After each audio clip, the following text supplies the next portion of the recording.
And we straight away cut across to breaking news coming in. Republic has accessed a 29-page Pakistan government internal note that reveals terrorists and terror groups that Pakistan has sheltered. This note is from a day before the FATF decision on Pakistan, that is on the 24th of February. And the note names 53 terrorists and 40 terror organizations. Remember, this is extremely crucial because these are those terrorists and terror organizations who Pakistan has sheltered. I want to cut across to our senior executive editor, Abhishek Kapoor, who's joining us live on the broadcast. Abhishek, detail all this for us. Well, Suesha, this is an order, as you rightly said, which has been issued on the eve of FATF plenary meeting. And this was to review Pakistan's status in the grey list of FATF, which essentially puts restrictions. Pakistan has been on the grey list since 2018, because of which they have lost money investments to the tune of a few billions of dollars, about $38 billion.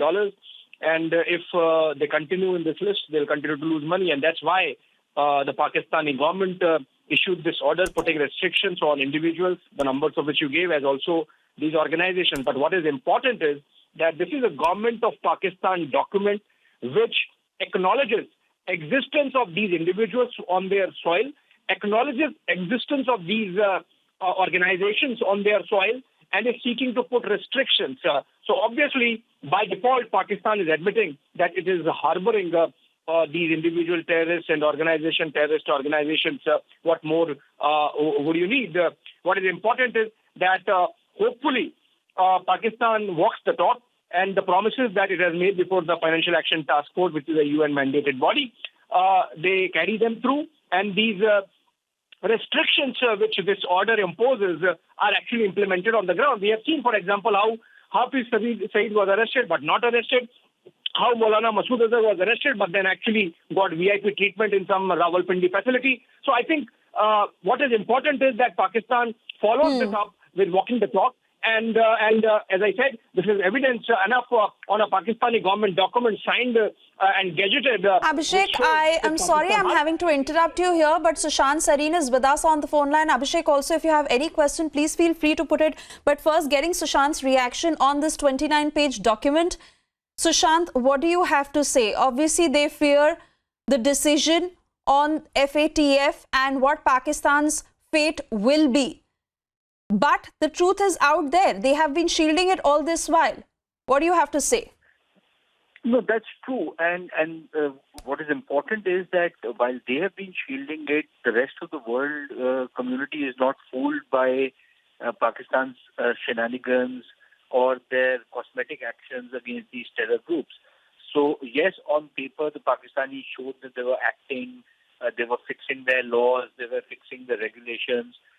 But when it came to actually moving against the terrorists, especially the terrorists who are designated by the UN, because that is what the FATF's mandate is, they were found to be sorely lacking, which is why you saw a spate of cases. Just on the eve of the FATF meeting, you saw a spate of cases against the LED fellows, Hafiz Saeed, Abdul Rahman Makki, and some of the others, Zafar Iqbal and Yahya Mujahid, and a couple of others of these despicable characters. And they were all booked under terror finance charges and sentenced to prison. But nobody really knows so far what exactly was the evidence which was produced against them, how solid those cases are. All of the things which the FATF is insisting on, when it says that these convictions have to be irreversible, they have to be verifiable, all of that is lacking. So while the Pakistanis have booked these fellows through a trial court, there is a deep suspicion that the cases will be so weak that once these guys go to the superior court, they'll be let off.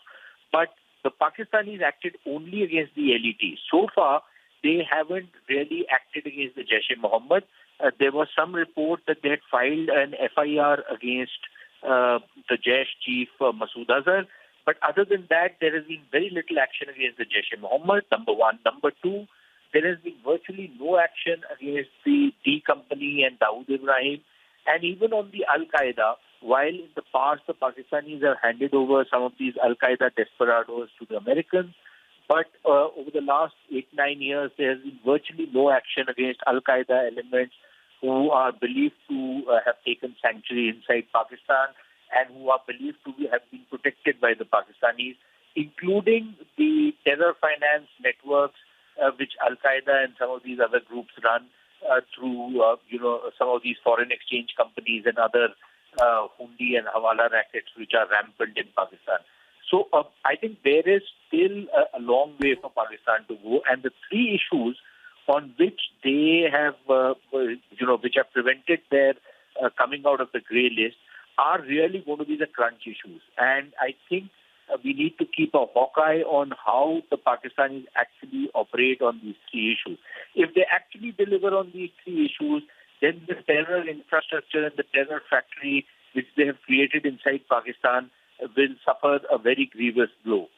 But if they don't act, then of course, they will either stay in the grey list, and if enough diplomatic capital can be procured, then they could even be pushed. But Sushant, the point is that it is not just restricted to there, because every time, even with India's example, like you're stating that we have to watch them like a hawk, whenever we presented evidence to them where there is a clear Pak role, they have always gone on to deny it, and now also their media continues to put out examples where they say that there are nations who have been taken off the list and they have done much less than what Pakistan is doing. So they're still on the defensive. And are they really playing a genuine role is really in question. Sushant, I want to thank you for joining us. Also, Abhishek Kapoor, who got us that news. But for now, we move on.